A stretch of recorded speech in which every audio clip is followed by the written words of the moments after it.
میری آنے والی سب نسلیں تیرے گھر آئے تیرا در دے.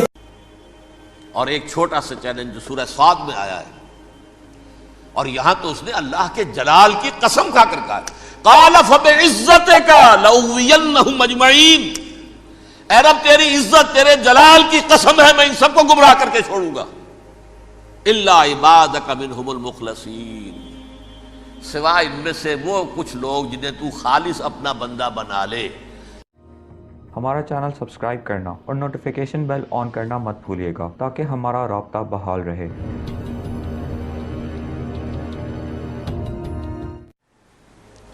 جاندار چیزیں اور بے جان چیزیں، بے جان چیزیں بے شمار، یہ تمام فلکیات، یہ پوری کائنات، یہ زمین، یہ پہاڑ، یہ شجر و حجر، کیا. لیکن ایک ہے جاندار. ان جانداروں میں ایک تقسیم ہے، دو کا تعلق غیر مرئی دنیا سے ہے، انویزیبل ورلڈ سے. فرشتے جو دکھائی نہیں دیتے، ان کی پیدائش ہوئی ہے نور سے. دوسرے جنات جو انسانوں سے پہلے پیدا کیے گئے، آدم سے پہلے. والجان خلقناہ من قبل من نار السموم، جنات کو تو ہم بہت پہلے پیدا کر چکے تھے آگ کی لو سے، وہ بھی نظر نہیں آتے. تیسرے انسان اور اس دنیا میں جتنے بھی حیوانات ہیں، ان کا جو مادہ ہے وہ ارض، یہ زمین ہے، یہ مٹی سے بنے، تراب سے بنے، کرسٹ آف دی ارتھ سے بنے. اب ان میں ایک تقسیم ہے، ایک وہ ہے، ان تمام میں شعور تو ہے، حیوانات میں بھی شعور ہے، خود شعوری جسے کہتے ہیں سیلف کانشسنس، یہ صرف تین میں ہے، فرشتہ، جن اور انسان. حیوانات میں خود شعوری نہیں ہے، کانشسنس ہے، سیلف کانشسنس نہیں ہے. تھوڑی سی بات سے سمجھا دوں آپ کو، میں دیکھ رہا ہوں، آپ مجھے دیکھ رہے ہیں. کتا بھی کوئی یہاں ہوتا تو مجھے دیکھ رہا ہوتا، لیکن کتے کو مجھے دیکھتے ہوئے یہ احساس نہیں ہوتا کہ میں دیکھ رہا ہوں. یعنی کتے کو یہ احساس نہیں ہوتا کہ وہ دیکھ رہا ہے، مجھے دیکھ تو رہا ہے، اس کو میں کا احساس نہیں ہے کچھ. میں جب دیکھ رہا ہوں تو میں سمجھتا ہوں میں دیکھ رہا ہوں، میں ہوں کوئی شے جو دیکھ رہا ہوں. یہ خود شعوری ہے، سیلف کانشسنس. کسی بھی کام کو کرتے ہوئے اپنے وجود کا احساس، میرا فیصلہ ہے، میری رائے ہے، یہ ہے در حقیقت سیلف کانشسنس، انا، سیلف، خودی. یہ حیوانات میں نہیں ہے، یہ ہے صرف ملائکہ، جنات اور انسان. اب یہاں مسئلہ پڑ گیا، بڑا پرپیچ مسئلہ. اللہ تعالیٰ نے پہلے حضرت ملائکہ کو پیدا کیا اور انسانی ارواح کو پیدا کیا نور سے، پھر ناک سے پیدا کیا، نار سے، آگ سے جنات کو، پھر مٹی سے بنایا، آدم کا حی اللہ، اس میں روح پھونک دی، اب آدم بن گئے. اعلان یہ کر دیا کہ خلافت ارضی جو ہے وہ آدم کو عطا کی جا رہی ہے. یہ پیچ پڑ گیا. اس پر تھوڑا سا اشکال تو فرشتوں کو بھی ہوا. قرآن میں ہے سورہ بقرہ کے 4 رکوع میں، اتجعل فیہا من یفسد فیہا ویسفک الدماء ونحن نسبح بحمدک ونقدس لک.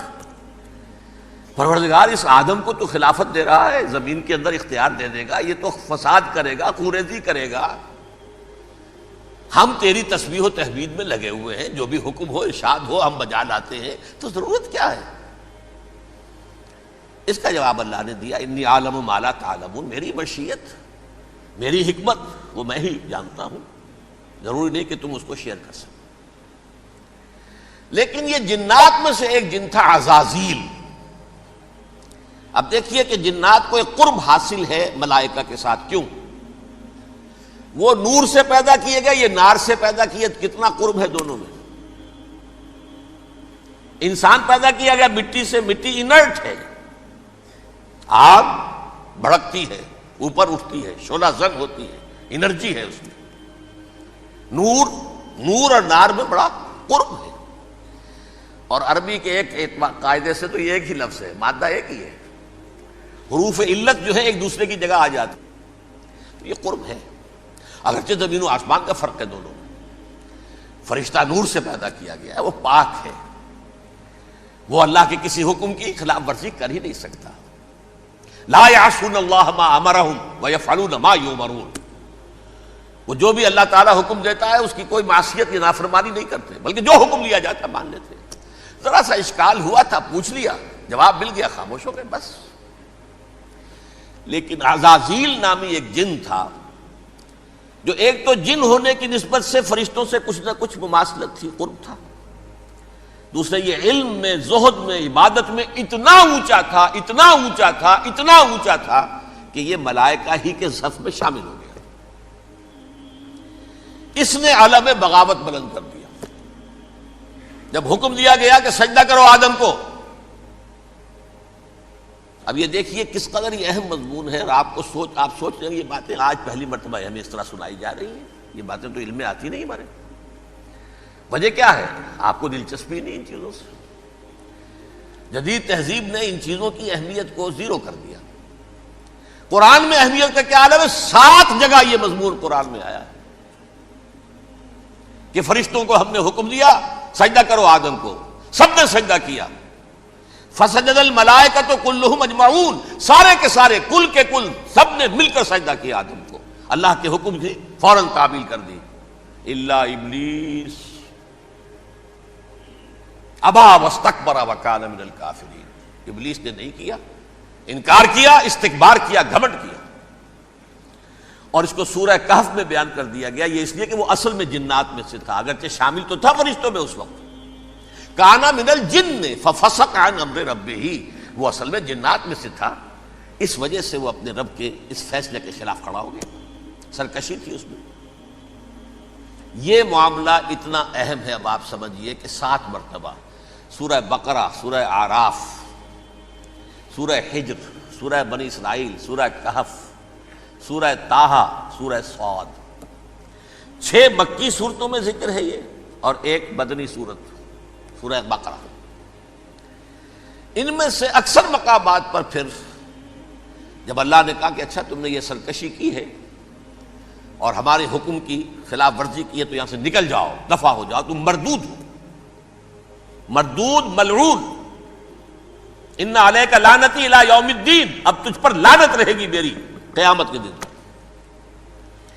اس نے کہا اچھا پروردگار پھر مجھے ذرا مہلت دے دے، رب فانظرنی الی یوم یبعثون، قیامت تک میری زندگی طویل کر دے۔ فاذهب فانک من المنظرین، کہہ دیا اچھا جاؤ، تمہاری یہ درخواست بھی ہم نے قبول کی۔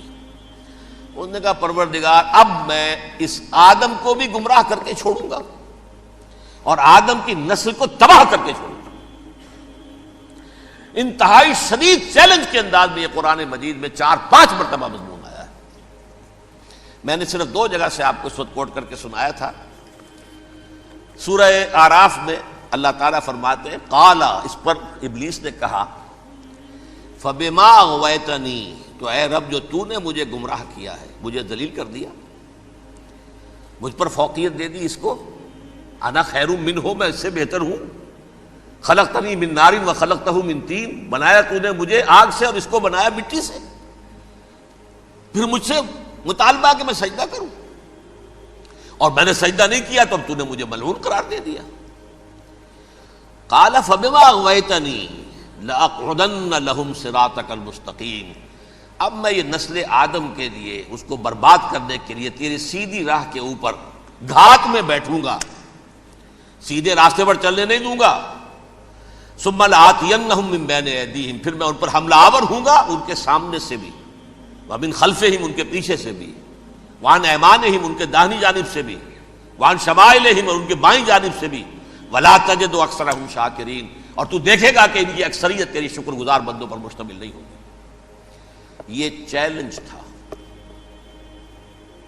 اور ایک چھوٹا سا چیلنج جو سورہ صاد میں آیا ہے، اور یہاں تو اس نے اللہ کے جلال کی قسم کھا کر کہا قال فبعزتک لأغوینہم اجمعین، اے رب تیری عزت، تیرے جلال کی قسم ہے میں ان سب کو گمراہ کر کے چھوڑوں گا، الا عبادک منہم المخلصین، سوائے ان میں سے وہ کچھ لوگ جنہیں تو خالص اپنا بندہ بنا لے، جنہیں تو اپنا بندہ بنا لے، مخلص، مخلص نہیں، مخلص یہ مفعول ہے، فاعل نہیں ہے، جسے تو بنا لے۔ بعض لوگوں کو اللہ چن لیتا ہے، هو اجتباکم، تمہیں چن لیا ہے، استفاء، اجتباء، بس وہ بچیں گے جن کو تو اپنی خاص امان میں لے لے گا، باقی میں سب کو گمراہ کر کے چھوڑوں گا۔ یہ ہے اصل دنیا میں نوع انسانی کا ابدی دشمن، ازلی سے ابدی تک۔